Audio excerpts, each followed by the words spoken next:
بسم اللہ الرحمن الرحیم۔ آج کی تقریر کا موضوع ہے قرآن اور جدید سائنس۔ اور جیسے آپ جانتے ہیں کہ جتنے سائنٹیفک ٹرمنالوجیز ہے وہ اکثر انگریزی میں ہیں، سائنس کے جتنے الفاظ ہیں اکثر انگریزی میں ہیں، اور کیونکہ میں نے سائنس بھی انگریزی میں پڑھی ہے اسی لیے اس اردو تقریر میں مجھے اور دقت ہوگی، اسی لیے اللہ تعالیٰ سے دعا کرتا ہوں۔ اور جب ہم انگریزی سائنٹیفک ٹرمنالوجیز کو اردو میں ترجمہ کرتے تو اکثر عوام اسے نہیں سمجھتی۔ مثال کے طور پہ علم حیاتیات، میں پوچھنا چاہتا ہوں کہ اس ماشاء اللہ بھرے میدان میں ہزاروں لوگ ہیں، کتنے لوگ علم حیاتیات کا مطلب جانتے ہیں؟ اپنا ہاتھ اوپر کر سکتے؟ 2% بھی نہیں۔ علم حیاتیات کا مطلب ہے بائیولوجی۔ کتنے لوگ بائیولوجی کا مطلب جانتے ہیں؟ ہاتھ اوپر کیجئے۔ بائیولوجی ہاتھ اوپر کیجئے۔ کتنے لوگ جانتے ہیں بائیولوجی کے بارے میں؟ ماشاءاللہ اکثر لوگ۔ تو اسی لیے جب ہم انگریزی سائنٹیفک ٹرمنالوجی کا ترجمہ کرتے ہیں تو اکثر لوگ کے سر کے اوپر جاتا ہے، باؤنسر جاتا ہے۔ پھر جو اردو داں ہیں، جو ماہرین اردو زبان میں، وہ لوگ سمجھتے ہیں۔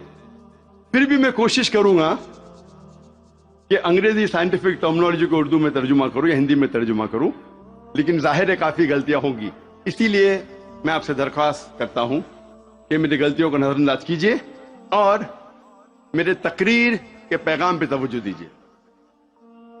جیسے میں نے کہا تھا، آج کی تقریر کا موضوع ہے قرآن اور جدید سائنس۔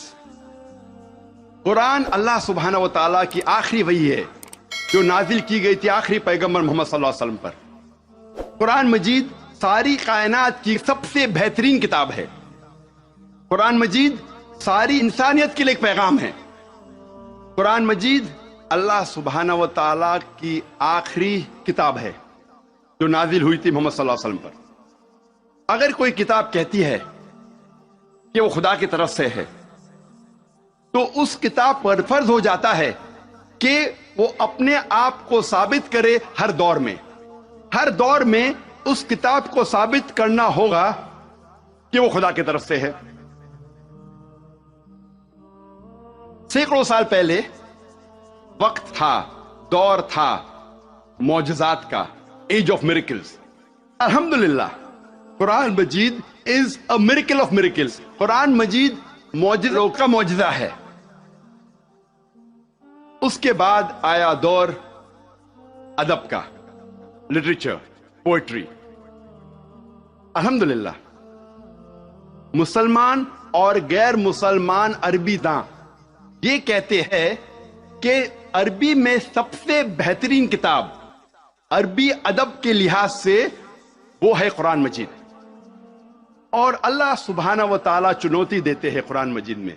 اللہ سبحانہ و تعالیٰ چیلنج کرتے ہیں سورہ بقرہ میں، سورہ نمبر 2 آیت نمبر 23 اور 24 میں اللہ سبحانہ و تعالیٰ کہتے ہیں وَإِن كُنتُمْ فِي رَيْبٍ مِّمَّا نَزَّلْنَا عَلَىٰ عَبْدِنَا، اور اگر آپ کو شک ہے کہ ہم نے یہ کتاب نازل کی ہمارے بندے پر، اگر آپ کو شک ہے فَأْتُوا بِسُورَةٍ مِّن مِّثْلِهِ، تو آپ ایک سورہ قرآن مجید جیسی پیش کیجئے۔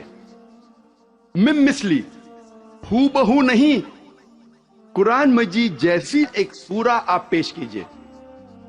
وَادْعُوا شُهَدَاءَكُم مِّن دُونِ اللَّهِ إِن كُنتُمْ صَادِقِينَ، اور بلاؤ اپنے مددگار کو اور اپنے گواہ کو اللہ کے علاوہ اگر آپ سچے ہیں۔ فَإِن لَّمْ تَفْعَلُوا، اور اگر آپ نہیں پیش کر سکتے، وَلَن تَفْعَلُوا، اور آپ ہرگز پیش نہیں کر سکتے، فَاتَّقُوا النَّارَ الَّتِي وَقُودُهَا النَّاسُ وَالْحِجَارَةُ أُعِدَّتْ لِلْكَافِرِينَ، تو ڈرو اس آگ سے جس کا ایندھن انسان اور پتھر ہے، جو انکار کرنے والوں کے لیے تیار کیا ہے۔ اللہ سبحانہ و تعالی ان 2 آیتوں میں چنوتی دیتے ہیں، انسانوں کو چیلنج کرتے ہیں۔ یہ اس وقت دور تھا عربی ادب کا، اس وقت عربوں کو ناز تھا اپنی عربی زبان پر، اور وہ سمجھتے تھے کہ ان سے بہتر دنیا میں کوئی نہیں ہے۔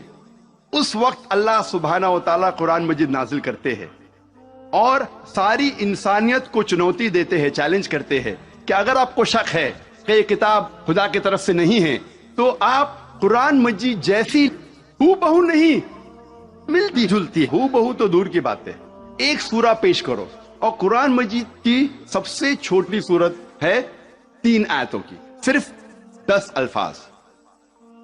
بہت لوگوں نے کوشش کی، ایک انسان نے بھی کامیابی نہیں پائی، اور تا قیامت کوئی بھی قرآن مجید جیسی قریباً ایک سورہ بھی پیش نہیں کر پائیں گے۔ لیکن آج کا دور ادبی دور نہیں ہے، it's not an age of literature and poetry. اگر کوئی کتاب اپنے آپ کو خدا کی طرف سے کہتی ہے اور ادبی انداز میں کہتی ہے کہ دنیا چپٹی ہے، دنیا سپاٹ ہے، کیا آج کا جدید انسان اس بات کو تسلیم کرے گا؟ بالکل نہیں، کیونکہ آج کا دور ادبی دور نہیں ہے، آج کا دور ہے جدید سائنس کا دور۔ آج ہم کوشش کریں گے یہ تحقیق کرنے کی قرآن اور جدید سائنس ملتے ہیں یا ٹکراتے ہیں، قرآن اور جدید سائنس ملتے ہیں یا قرآن اور جدید سائنس ٹکراتے ہیں۔ اس موضوع پہ ہم انشاءاللہ تذکرہ۔ ایک مشہور سائنسداں، فزسسٹ اور نوبل پرائز ونر جس کا نام البرٹ آئنسٹائن تھا، اس نے کہا science without religion is lame and religion without science is blind. Science مذہب کے بنا لنگڑی ہے اور مذہب سائنس کے بنا اندھا ہے۔ میں پھر سے دہراؤں گا، البرٹ آئنسٹائن جو فیمس فزسسٹ تھا اور نوبل پرائز ونر، اس نے کہا کہ سائنس مذہب کے بنا لنگڑی ہے اور مذہب سائنس کے بنا اندھا ہے۔ میں آپ کو یاد دلانا چاہتا ہوں کہ قرآن مجید سائنس کی کتاب نہیں ہے، SCIENCE، لیکن ہے سائنس کی کتاب، SIGNS۔ یہ ہے نشانیوں کی کتاب، آیتوں کی کتاب۔ اور قرآن مجید میں 6000 سے زیادہ نشانیاں ہیں، 6000 سے زیادہ آیتیں ہیں، ان میں سے 1000 سے زیادہ الحمدللہ سائنس کے بارے میں ذکر کرتی ہے۔ آج کی اس تقریر میں میں صرف ان سائنٹیفک فیکٹس، سائنس کے حقائق کے بارے میں ذکر کروں گا which have been established، جو سائنسداں ثابت کر چکے ہیں۔ Scientific hypothesis, scientific theories, scientific نظریہ، ان کے بارے میں ذکر نہیں کروں گا، کیونکہ ہم جانتے ہیں کہ many a time scientific hypothesis theories take U-turns۔ یہ سائنس کے نظریے جو ہیں کئی بار وہ اپنے نظریے سے پلٹ جاتے ہیں۔ اسی لیے اس تقریر میں صرف میں سائنٹیفک فیکٹس کے بارے میں ذکر کروں گا، سائنس کے حقائق کے بارے میں۔ سب سے پہلے ہم تذکرہ کریں گے ایسٹرونومی کے بارے میں، فلکیات کے بارے میں۔ 35 سے 40 سال پہلے کچھ سائنسداں نے تحقیق کی ایک موضوع پہ، تخلیق کائنات، مطلب کریشن آف دی یونیورس۔ اور ان سائنسداں نے کہا کہ ہماری کائنات سب سے پہلے ایک پرائمری نیبیولا تھا، بنیادی گولا، ابتدائی گولا۔ اس کے بعد there was a secondary separation، دوسری جدائی، دوسری علیحدگی، اور ایک بڑا دھماکہ ہوتا ہے بگ بینگ۔ اس کے بعد وجود میں آیا گیلیکسیز، کہکشائیں، ستارے، سیارے، چاند، سورج، اور یہ زمین جس میں ہم رہتے ہیں۔ اسے سائنسداں نے کہا بگ بینگ، بڑا دھماکہ۔ یہ جو سائنسداں نے تقریباً 40 سال پہلے ڈھونڈا کس طریقے سے کائنات وجود میں آئیں، تخلیق کائنات، قرآن مجید میں اس کا ذکر 1400 سال پہلے ہے۔ اور میں نے اس تقریر کے شروع میں ایک آیت کی تلاوت کی سورہ انبیاء کی، سورہ نمبر 21 آیت نمبر 30، جہاں اللہ سبحانہ تعالیٰ فرماتے اولم یر الذین کفروا، کیا انکار کرنے والے یہ نہیں جانتے ان السماوات والارض کانتا رتقا ففتقناہما، کہ زمین اور آسمان ایک تھے، جڑے ہوئے تھے، اور ہم نے انہیں جدا کیا۔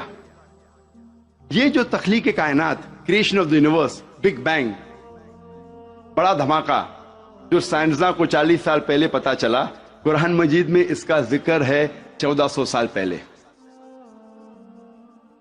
قرآن مجید میں اللہ سبحانہ تعالیٰ فرماتے ہیں سورہ فصلت میں، سورہ نمبر 41 آیت نمبر 11 اور 12 میں، کہ اللہ سبحانہ و تعالیٰ نے آسمان کی طرف دیکھ کے کہا جب وہ دھواں تھا کہ آسمان اور زمین ایک ساتھ آ جاؤ، ولنگلی اور انولنگلی، اپنے مرضی سے یا اپنے مرضی کے بنا، اور ان نے کہا کہ ہم اپنے مرضی سے ایک ساتھ آ جاتے ہیں۔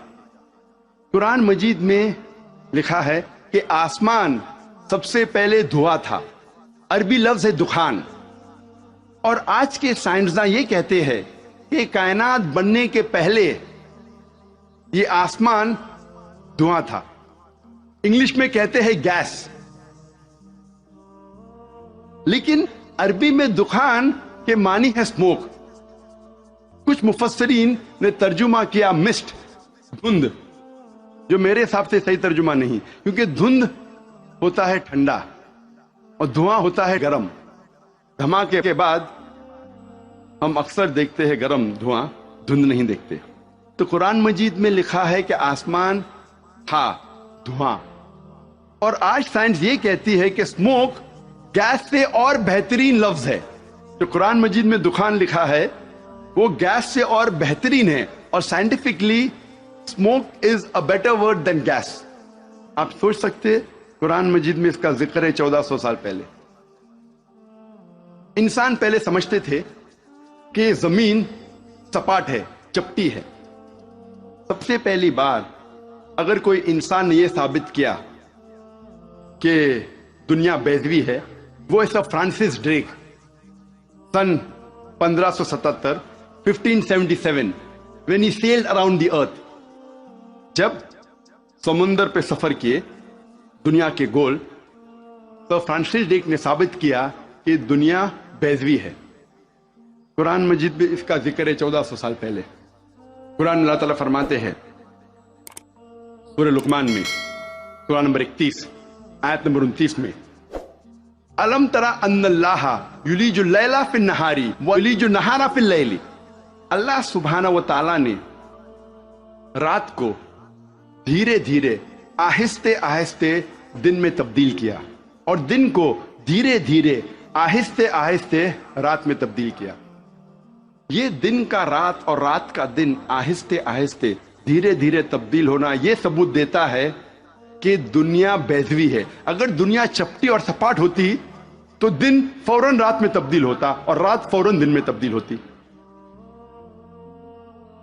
اللہ تعالیٰ فرماتے سورہ الزمر میں، سورہ نمبر 39 آیت نمبر 5 میں، کہ اللہ سبحانہ و تعالی رات کو دن پہ لپیٹتا ہے اور دن کو رات پہ لپیٹتا ہے۔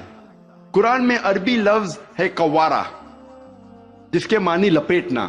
جس طریقے سے ایک انسان پھیٹا سر پہ لپیٹتا ہے، a person coils the turban on the head، اسی طریقے سے اللہ تعالیٰ فرماتے ہیں کہ رات دن پہ لپیٹی جاتی ہے اور دن رات پہ لپیٹا جاتا ہے۔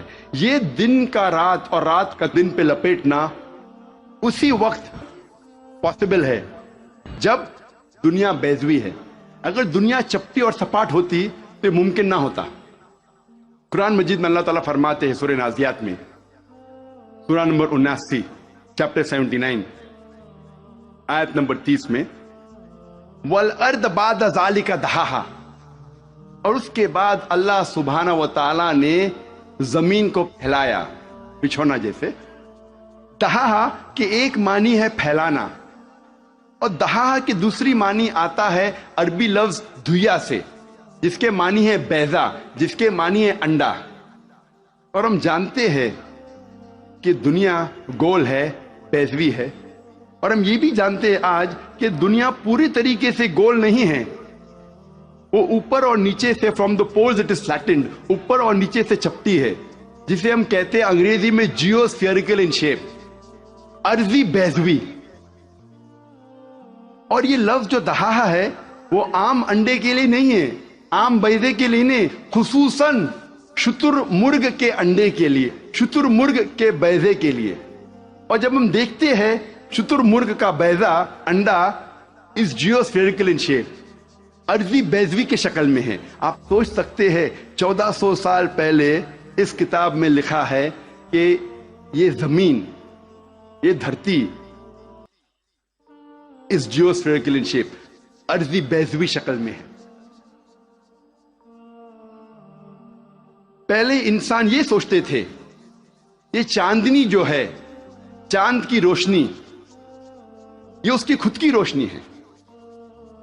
چند صدی پہلے ہمیں پتا چلا کہ چاند کی روشنی، چاندنی اس کی خود کی روشنی نہیں ہے، یہ سورج کی لی ہوئی روشنی ہے، سورج کی منعکس شدہ ریفلیکٹڈ لائٹ ہے، بوروڈ لائٹ ہے۔ قرآن مجید میں اللہ سبحانہ وتعالیٰ فرماتے ہیں سورہ فرقان میں، سورہ نمبر 25 آیت نمبر 61 میں، اللہ سبحانہ وتعالیٰ نے آسمان میں برج رکھے، تاروں کے جھنڈ، اور اس میں رکھا سورج جس کے پاس خود کی روشنی ہے، سلگتا ہوا چراغ، اور رکھا چاند جس کی لی ہوئی روشنی ہے۔ قرآن میں سورج عربی میں کہا گیا ہے شمس، اور اس کی روشنی کو کہا گیا ہے سراج، وہاج اور دیا، جس کے معنی ہے سلگتا ہوا چراغ یا مشال یا دیا۔ تینوں کے معنی ہیں کہ سورج کی روشنی خود کی ہے، اور چاند کو کہا گیا ہے قرآن مجید میں قمر، اور چاندنی کو کہا گیا ہے منیر یا نور۔ منیر مینز بوروڈ لائٹ، لی ہوئی روشنی، یا نور میننگ ریفلیکٹڈ لائٹ، منعکس شدہ روشنی، ریفلیکٹڈ لائٹ۔ آپ سوچ سکتے قرآن مجید 1400 سال پہلے کہتا ہے کہ یہ چاندنی خود کی روشنی نہیں ہے، چاند کی لی ہوئی روشنی ہے۔ اور اس کا ذکر سورہ فرقان سورہ نمبر 25 آیت نمبر 61 کے علاوہ سورہ یونس میں سورہ نمبر 10 آیت نمبر 5 میں، اور سورہ نوح میں سورہ نمبر 71 71۔